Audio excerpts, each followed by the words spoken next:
Hey everyone, welcome back to Calculus 3. This will be lecture 2 of the course, and in this lecture we're going to continue our work with vectors. We're going to move from 2 dimensions into 3 dimensions, and so we'll be discussing the spatial coordinates, space coordinates, and vectors in space. So when we say space, we mean 3D. So let's jump into it. Again, this will be section 1.2, space coordinates and vectors in space. Okay, so really up to this point in calculus, we've mostly been concerned with the 2D coordinate system, i.e. the plane. What we want to do now is we want to move calculus into 3 dimensions. Okay, and so for this, to accomplish this, we're really going to need the 3-dimensional coordinate system. Okay, so we'll be moving calculus into 3D, so we need the 3D coordinate system. Now, the 3D coordinate system is easy to work with when it comes to, points and whatnot. However, it does become quite a bit more challenging to visualize. And so I'll ask you all to bear with me as I attempt to draw the things that need to be drawn. But you can kind of think of the 3D coordinate system as, sort of having your x coordinate, which we'll write like that. And then you're going to have your x-axis, and then you'll have your y-axis intersecting the x-axis at a right angle, of course. And then perpendicular, you can think of that as the plane, right? And then, so for example, this might be the point 4, 0 in the plane, but there's a third axis to be interested in here, which we call the z-axis, right, which kind of extends out the top of the plane. So if this point here is in the xy plane, then this would have coordinates 4, 0, 0, right? But if we want to move it a little bit up into the z-axis, up off of the xy plane, and off of 0 with regard to z, then it would be just up off top of this plane, and this coordinate here would begin to move off of 0, right? So this is before 4. So far we've talked mostly just about things in the xy plane, but now things are going to get more complex because we're going to move out of here. So for example, a point up here would be the point 0 on the x-axis, 0 on the y-axis, and 4 on the z-axis. Right now, it's very challenging drawing any other points in here, just simply because of the limitations of 3D drawings. Particularly my ability to draw in 3D. So that's kind of the takeaway here. So the 2D system is just augmented with a third axis called the z-axis through the plane and the point, and it's perpendicular, of course, to the plane. Right, that means it makes a right angle with the x-axis, and it makes a right angle with the y-axis. Okay, so it's just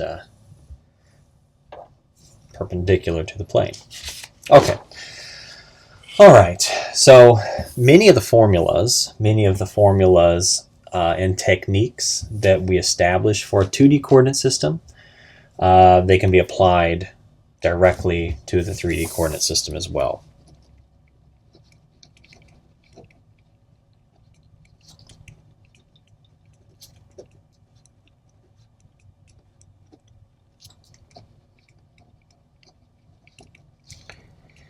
So an example there would be like the distance formula. Okay, the distance formula. So given any 2 points,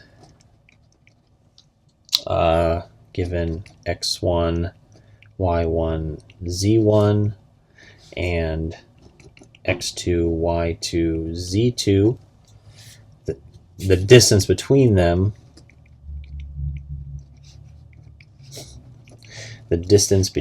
them, is just calculated in the same way. So it'd be d equals, and you're just going to subtract x2 minus x1, square it, plus y2 minus y1, square it. That's the distance formula in 2D. But in 3D, we just have to add the third component. So z2 minus z1, square that, and then take the square root of that sum, and you get the distance between the 2 points. Okay, so for example, find the distance between 2, negative 1, 3, and 1, 0, negative 2. Okay, so d would just be equal to 1 minus 2 squared plus 0 minus negative 1 squared plus negative 2 minus 3 squared. Take that square root.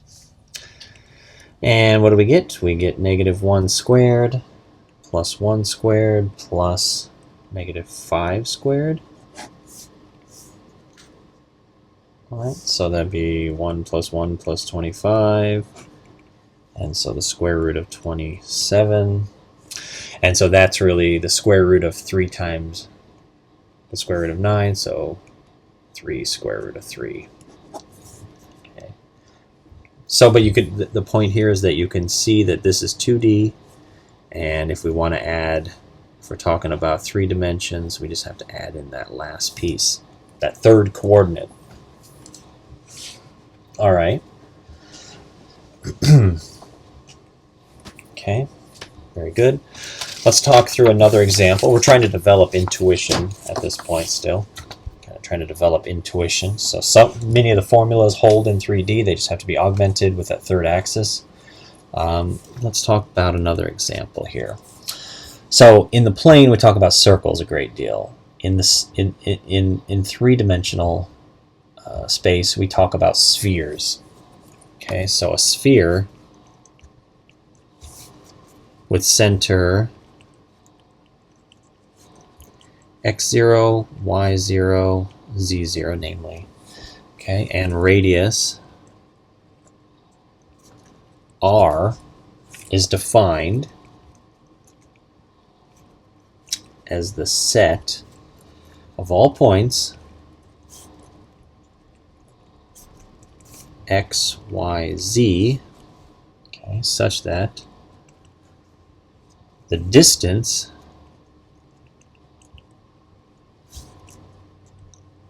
between x, y, z and x0, y0, z0, okay, is r. So kind of similar to what we talk about with the circle, right? We say the circle with center x, y, and radius r is defined to be the set of all points x, y, such that the distance between the center and the edge is r, right? So it's very similar here, except it's just got that third coordinate in there. So using this, we can find the standard equation of a sphere.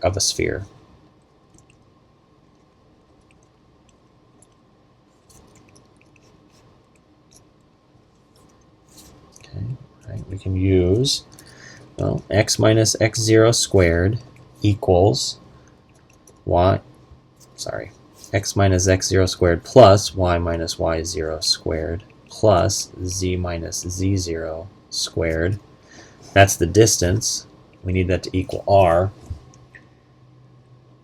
Okay. And so we could write this slightly different by squaring both sides here, kind of getting rid of this giant radical. X minus x0 squared plus y minus y0 squared plus z minus z0 squared. That needs to be equal to r squared. Okay, this would be kind of the standard equation of a sphere. Okay. All right, so let's do an example with this. Let's find the standard equation of a sphere that has points 5, -2, and 3, and 0, 4, -3 as endpoints of a diameter.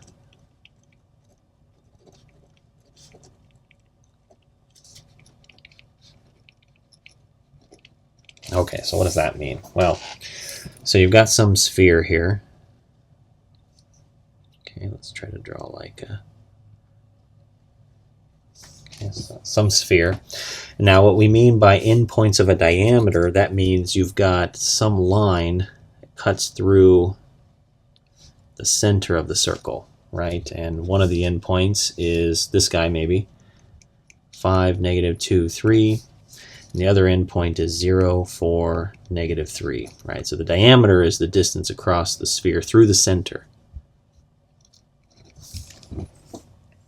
Okay, and so if this is the endpoint of these are the endpoints of a diameter, then the length of this divided by 2 will tell us the radius, won't it?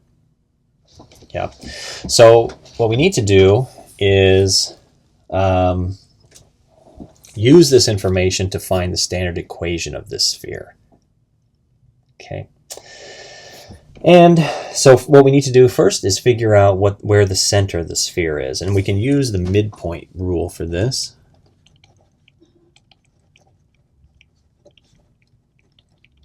Okay, use the midpoint rule. Now remember, the midpoint rule, we've used it in 2D, and basically it's, if you want to know the midpoint between 2 points, you add up their coordinates and divide each by 2.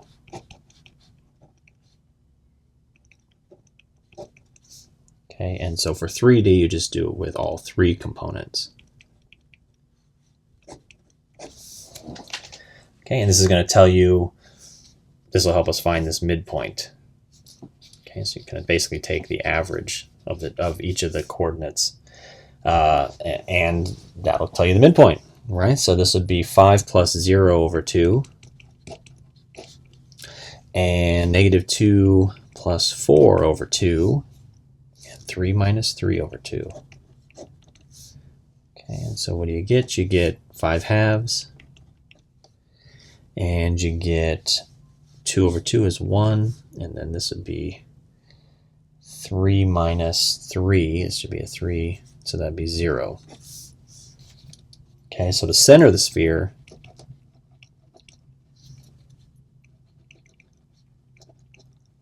is 5 halves, 1, and 0. Okay, so that's the center. Can we calculate the radius? Yeah. Right, the radius is just the distance from the center to one of the outer points. So one of the given outer points. So we can just use the distance formula to identify the radius. Okay, so let's do that. All right, so r is going to be equal to 0 minus 5 halves squared plus 4 minus 1 squared plus -3 minus 0 squared. That's square root. Now that's using, what does that come from? This is using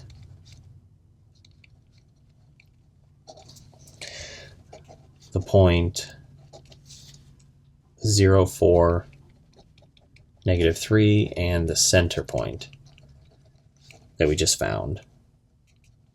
which is 5/2, 1, 0. All right, so we're given this point at the onset.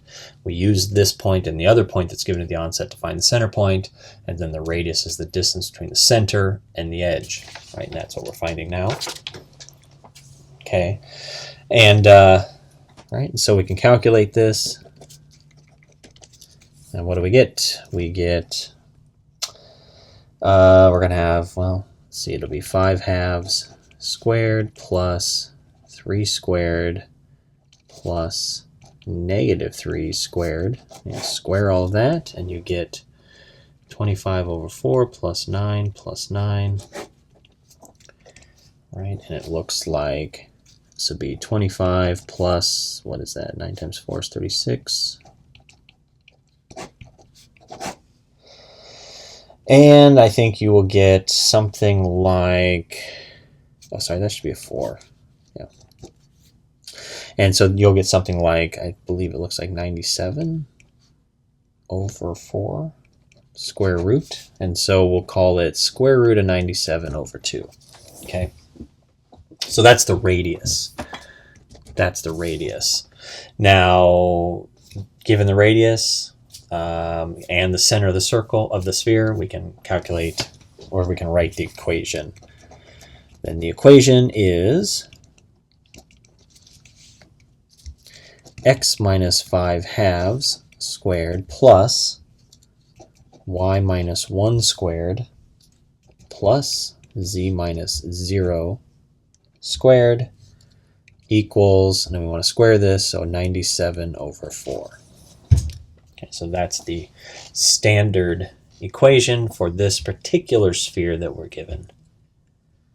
Okay. All right. Excellent. Okay, so these are just examples. We're building intuition using three-dimensional space, the three-dimensional coordinate system. So in space, in 3D space, vectors are denoted as ordered triples. We've kind of seen that, right? We've seen that. So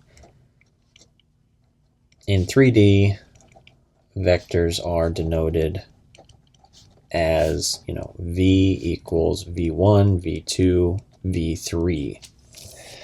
Okay, the 0 vector, of course, is 0, 0, 0. Okay, and the standard unit vectors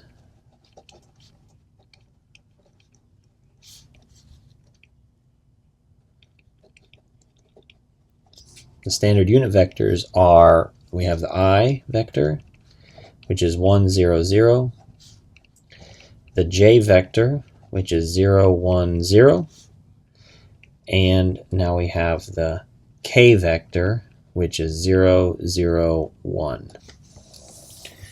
Okay, so we've got the K vector now in addition to the I vector and the J vector. Now notice in 3 dimensions, I and J have 3 components, not 2 components like they did in 2 dimensions. Okay, but otherwise they're the same. Okay, and we can also use the notation V is equal to, you can have V1, the V1 component times the I vector plus the V2 component times the J vector plus the V3 component times the K vector. Okay, so you've got all 3 of those now, right? You can write it like this. And so given this, most all of the other items that we discussed previously follow naturally. They basically just, it's almost exactly the same as in 2-dimensional space. So let's summarize what those things are, summarize what we mean. So letting U equal U1, U2, U3, component form, and V equals V1, V2, V3, and C is a scalar in R. Okay, so letting the, just going to start with that. Then equality.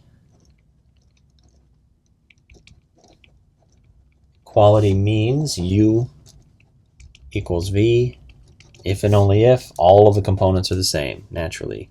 u1 equals v1, u2 equals v2, u3 equals v3. Okay.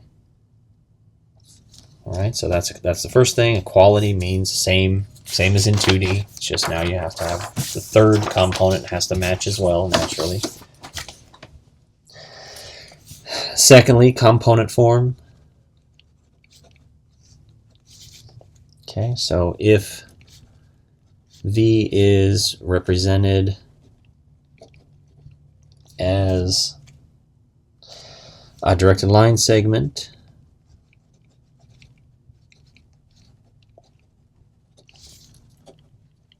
from P to Q,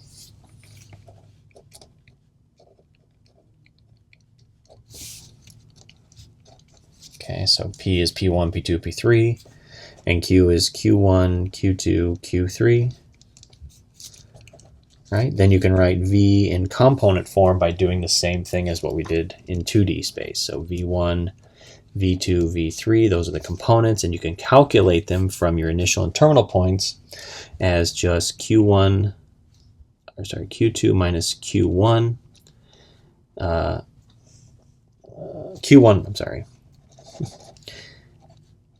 Q1 minus P1, Q2 minus P2, and Q3 minus P3.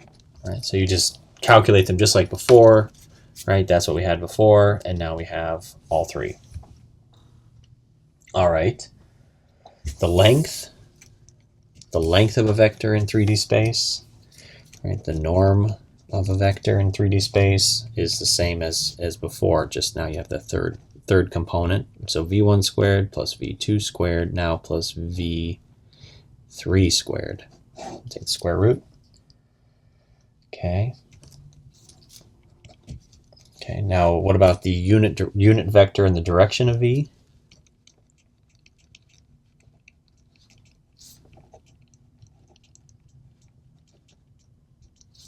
Okay, unit vector in direction of v, so you'd have v over the norm of v, right, which we saw was equal to 1 over the norm of v times v, which is 1 over the norm of v times v1, v2, and v3.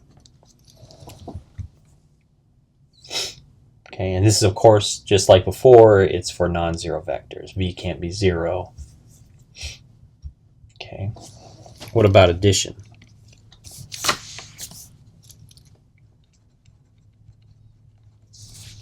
Okay, what about addition? Well, V plus U is V1, V2, V3 plus U1, U2, U3. So again, just like before, you add the components. So it's V1 plus U1, V2 plus U2, V3 plus U3. Okay. And scalar multiplication.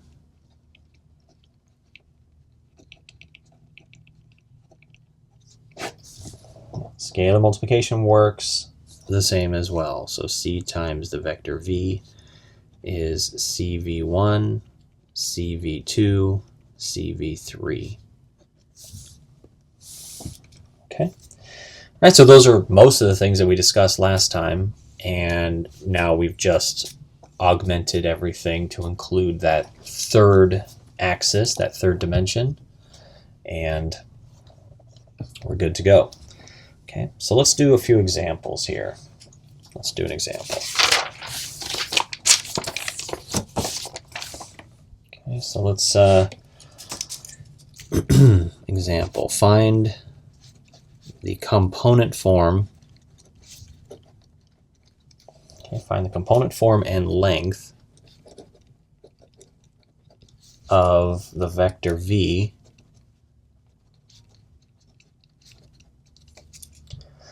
having initial point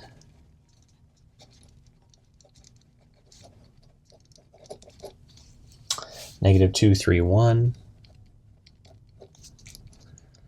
and terminal point 0, -4, 4. Okay, then let's find a unit vector in the direction of v. Okay. Okay, so we're given a vector v, we're given the initial and terminal points of a vector v. We are asked to write it in component form and find the length of the vector, and then also find a vector in the direction. Okay, so we can make quick work of this. So v is equal to, right, so v1, v2, v3, those are the components. How do we calculate them? Well, we subtract the corresponding coordinate from the terminal point and the initial point, right? So we would subtract, you'd think of it like this, q1 minus p1, q2 minus p2, q3 minus p3. Okay, and so in our case, and that's going to be the vector actually. Okay, and so in our case, it's going to be 0 minus -2, comma, and then it's -4 minus 3, and then it's 4 minus 1. Okay, and so you should get 2, -7, and 3. Okay, so that's the component form of v. Now we want to find the length of v, so the norm of v. And that's going to be 2 squared plus -7 squared plus 3 squared. Right? Just squaring each of the components, adding them all together, taking the square root. And this is going to be 49 plus 9 plus 4, so you should get 62. Okay. And finally, let's look for a vector that's in a unit vector in the direction of v. So remember how we did that. We said u is equal to the vector v divided by its norm. That's a unit vector in the direction of v. Okay, and so that's equal to 1 over the norm of v times v. And so we can just put these things in here.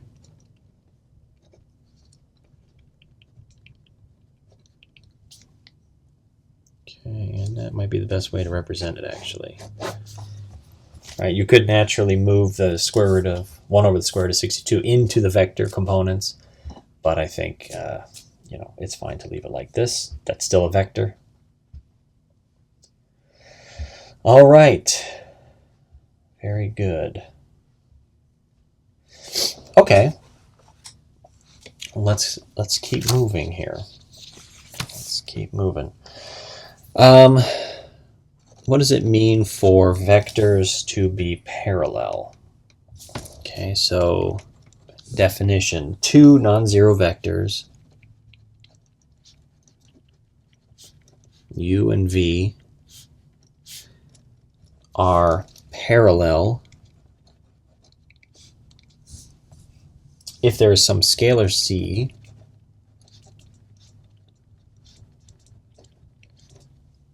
such that u equals c times v, right? Such that one of them is equal to the scalar times the other. Okay. All right, let's draw a picture here. Okay, so let's draw a picture. Let's put our v in here first. Okay, and then let's put in another one here. We'll call this W. Okay, and then we'll put in another one yet. We'll call this guy U. Okay, so these vectors are all parallel.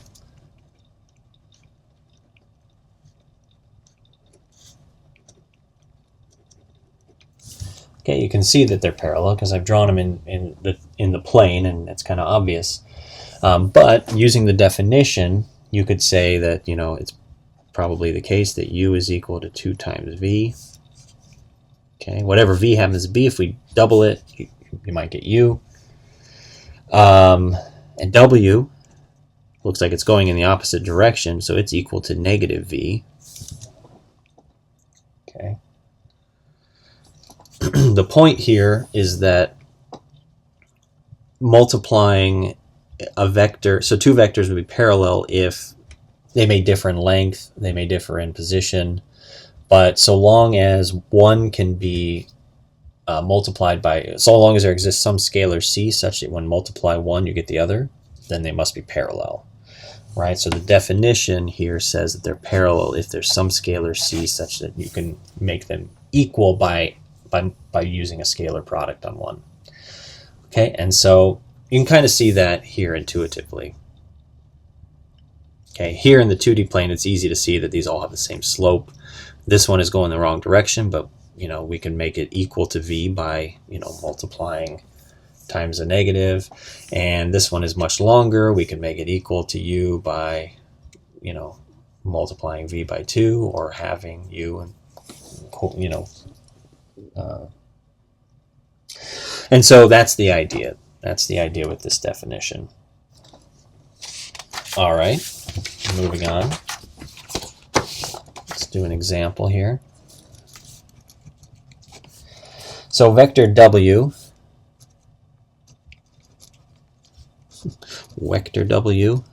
vector w has initial point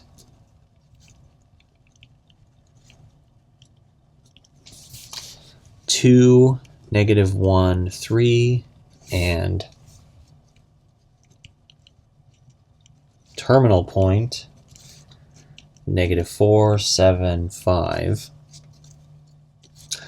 Is u equal to 3, -4, -1 parallel to w?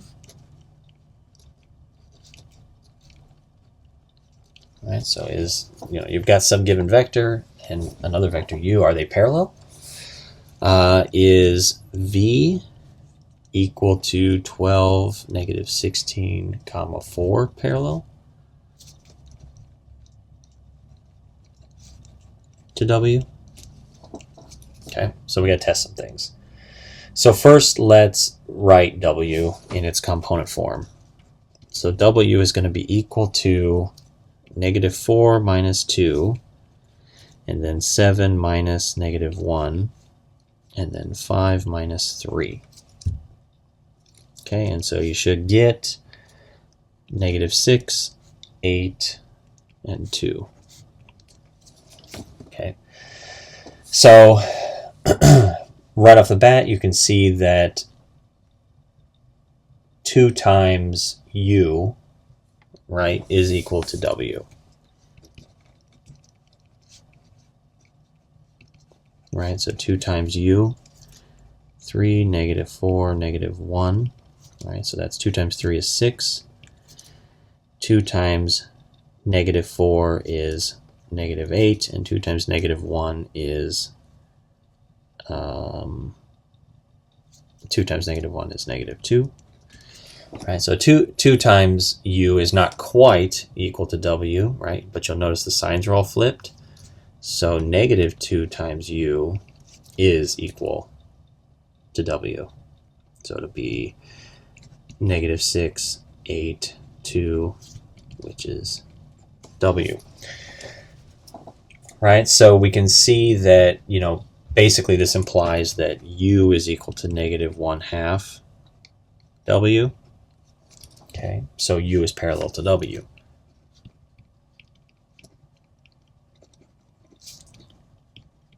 What about the v vector? Right, so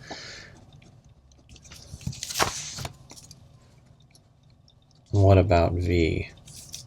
Well, so we've got, 12, -16, and 4. That's v. And we want that to be equal to c times our w vector, which is -6, 8, and 2. Right, that's what we want. We want to figure out if there's such a c exists. So what we can do is we can set set up kind of a, and I know we haven't, I'm assuming nobody's had linear algebra, you can set up kind of a system of equations to use this, even though like we haven't really talked much about systems of equations yet. But what you could do is you could say 12 needs to equal c times -6, and -16 needs to equal c times 8, and 4 needs to equal c times 2. Right? That's kind of what we need to have happen. There needs to be some c which makes all this work. And so that means c is going to be equal to 12 over -6, which is -2. And c is also needs to be equal to -16 over 8, which is -2. And c needs to be equal to 4 over 2, which is +2. Okay, so no such c. We got the -2, -2, but this one's a +2. All right, so well, all that means is that there's no real number c that's going to make this work, and therefore, so there is no c in R such that v equals c times w. So what does that mean? It just means that v and w are not parallel. That's all that means. Okay, just a quick way to test it. Kind of break it down like this and figure out what c would need to be to make it work, you know, and if basically if the requirements are consistent across all three components, great. If not, it doesn't work out. All right, very good. Let's do another example.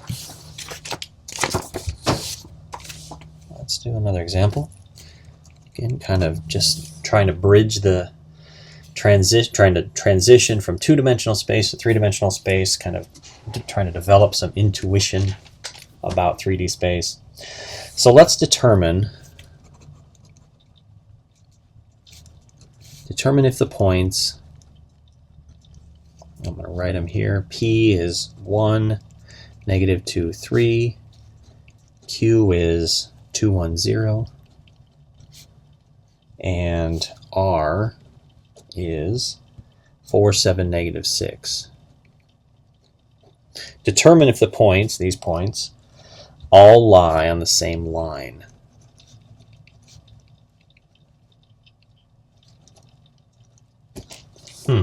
How do we do that? Well, what can we do? Well, what we can do is there's a handful of ways to solve this problem. I think the way that we'll solve it is we're going to translate these points into two lines, right? First, we're going to talk about the line PQ, right? The line that starts at P and ends at Q, right? And let's write that as a vector. So that'll be 2 minus 1, 1 minus -2, and 0 minus 3 as a vector. And so you get 1, 3, -3. Okay. The second line would just be same initial point, but the different endpoint. So PR. Okay, so now it's going to be 4 minus 1, 7 minus -2, and -6 minus 3. And so there we get 3, 9, -9. Okay. Now, the way to think about this is that you have, and I'm going to draw this in 2D, but if I have two vectors and they both have the same initial point, okay, so we'll call this P, right? You can see both lines, these are vectors now, both lines have the same, these are vectors with the same initial point, right? And so if they have the same initial point, that means the tail of the vectors are the same, right? Now they're parallel, right? Are those two vectors parallel? No, they're not, right? But when would they be parallel? So these two vectors have a common initial point. This would imply that they lie on the same line if they are parallel, right? So remember, that's what we're trying to figure out. We're trying to determine if they lie on the same line. They're going to lie on the same line if they're parallel, right? These are not parallel. They have the same initial point, but they will lie on the same line, right? That's PQ. PR is going to start there, and if it's parallel to PQ, it's going to do the exact same thing, right? So PQ, PR. They'll lie on the same line if these two vectors are parallel, given that they start in the same position. So all we got to do is test to see if they're parallel.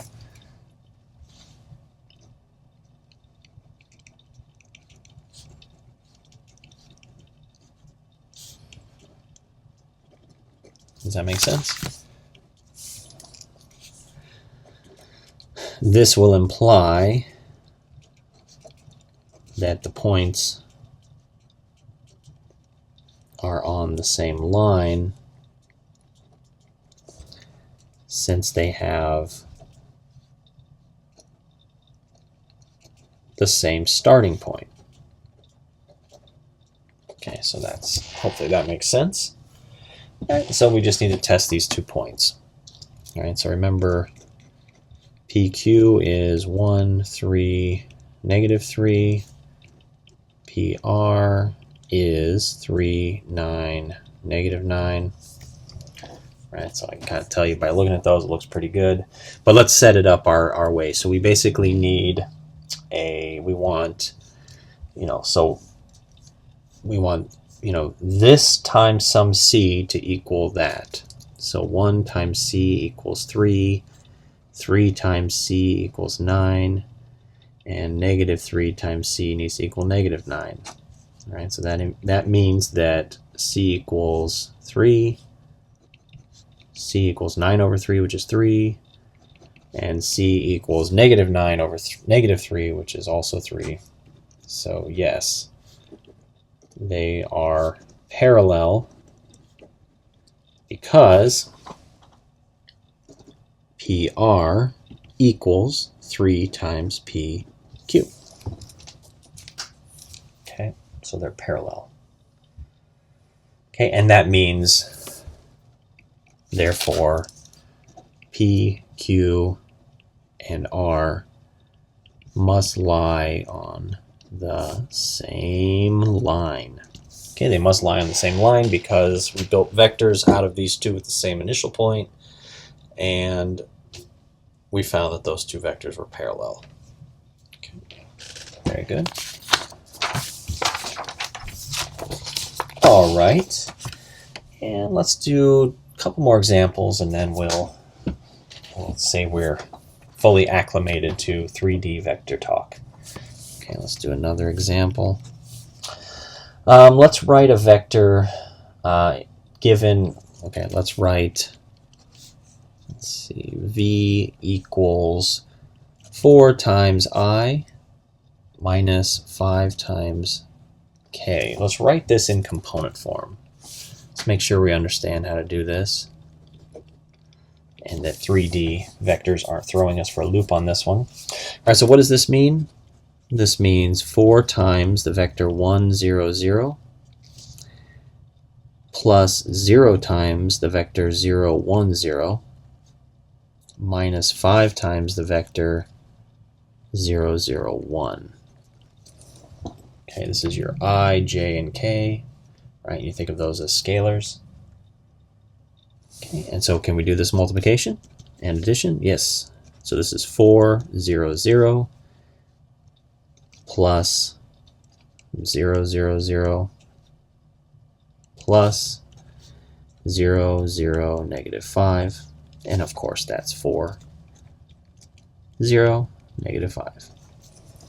That's how it would work, right? But you can pretty much jump from here right to the finish line. Once you've done this a few times, you'll see, oh yes, it always kind of works out the same, doesn't it? Okay.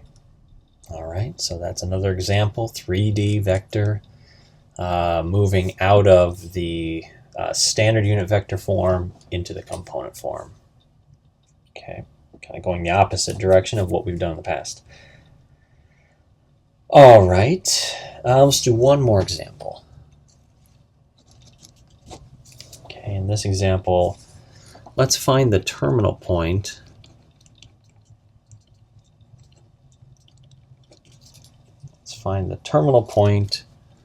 of the vector v equals 7i minus j plus 3k, given that the initial point is p, and then it's negative 2, 3, 5. Okay, so we're told what the vector is, given the vector in component form. Oh, not component form. We're given a vector as a linear combination of the standard unit vectors. And we're also told what the initial point is. But we're not given the terminal point, obviously. That's what we're looking for. So for this, right, so we need to find Q, right? This is going to be your Q1, Q2, Q3, such that, right, we need to find this terminal point Q such that the vector V is equal to, well, the directed line segment PQ, right, which would be equal to 7i minus j plus 3k. All right, so we're kind of building it up using the reverse kind of thinking, right? And so that's going to mean that we need, right, so that implies what? It means Q1 minus negative 2 needs to equal 7. Right, so this guy minus that guy needs to equal this guy. And Q2 minus 3 needs to equal negative 1. Right, so this guy, Q2 minus P2, needs to equal negative 1. Okay, and finally Q3 minus 5 needs to equal 3. So Q3 minus P1 needs to equal the component 3. Okay, and so these are really easy to figure out. You know, you've got Q1 equals 7. And this will be plus 2 over here, so it'll be minus 2, so it's 5. Q2 is going to be equal negative 1 plus 3, so it's 2. And Q3 would be 3 plus 5. So it's going to be equal to 8, right? So the terminal point is 5, 2, 8, right? We could check that, right? We can check that by, you know, basically taking your terminal point Q, 5, 2, 8, and subtracting off P, negative 2, 3, 5, and you better get the original vector that you started with, right? So we can double check that. Okay. All right. Well, I think we'll leave it at that. This is, again, you know, this section is all about moving into 3D, right? So we're kind of gently moving into the three-dimensional space, right? So we started with 2D vectors, defined what a vector is, what all the properties of vectors are, and then we took those and we moved into 3 dimensions, and we've done a few examples to kind of acclimate ourselves to the kinds of thinking that is needed when working in 3D space. And don't worry, there'll be lots and lots of more examples of three-dimensional problem solving. But that's going to do it for this one. The next lecture will be, we're going to move into the dot product and the cross product. Up next will be the dot product.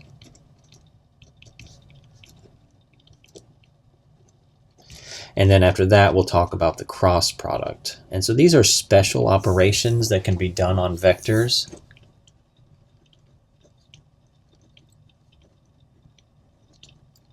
And we'll get into all of the details of what they're about, what they're good for, and we'll use them throughout Calculus 3, all over the place. They get used all over in mathematics, period. So, all right, well, we'll leave it at that, and we'll see you all next time.